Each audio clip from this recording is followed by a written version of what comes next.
Oh, and it's time for a slightly hackneyed Murray Walker impression, which actually sounds more like Moss of the IT crowd. Now I say it. Hello everybody, my name's James. This is AppSpy, and I'm playing F1 2016, which is basically the actual full F1 game what Codemasters did last year, completely transposed and ported over onto mobile, which is no small feat, but has come at a couple of minor costs. So, I'm controlling it via the tilt controls that they advise you to use at the start of the race. You can, and I've had a go on it, take off some of the safety features and whatnot. So at the moment, basically, it auto brakes a bit, but the acceleration's handled fully automatically. You can brake manually still by tapping on the screen. I'm tilting, although I'm using the capture gear, and I'm tilting quite gingerly because there's a cable coming out the side of the phone. If you want to tweak the controls further, which I would advise you do when you're maybe not talking to other people about it at the time,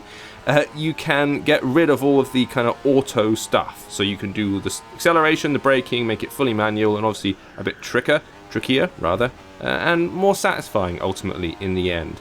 Now, the positive stuff is that it looks fairly decent, not amazing necessarily. I think there are a few areas where you can see that it's had to be notched down a bit, graphical fidelity wise, for the mobile. So it's a little bit more jaggy in the distance than perhaps you would get on consoles. An obvious thing to notice is the reflections that are coming off the car kind of judder along when you're going at high speed at about like 2 frames per second. You'll start to see it kick in at high speeds, and it looks a little bit rough.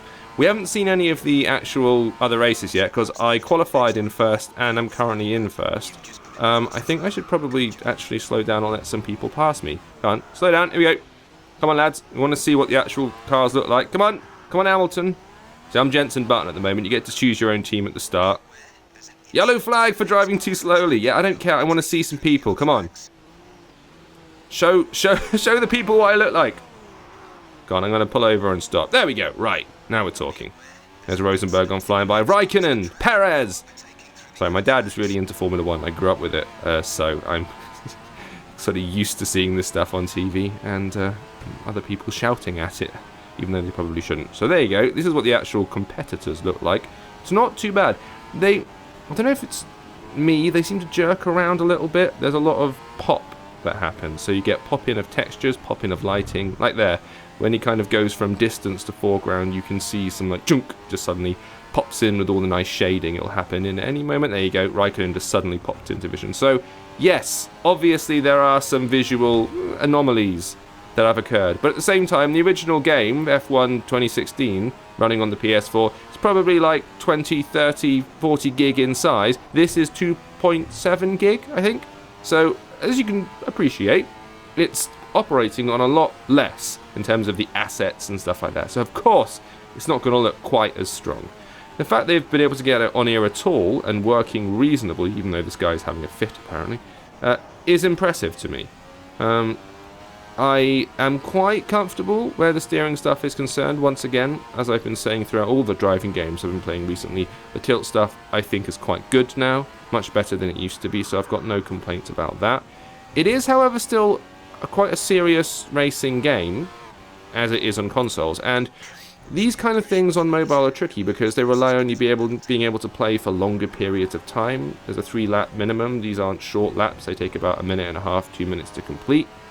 And, you know, mobile gaming is always based around very, very short play sessions, generally. Games that are optimized and designed for mobile take this into account. And this is obviously a console game, and it feels like one. That's not necessarily a bad thing, because not all games have to feel the same, and some people want longer experiences. For some people, their phone is their home console. They don't have a PS3 or a PS4 or whatever, so this could quite easily satisfy them in terms of like a proper, fully spec'd out, serious-headed racer.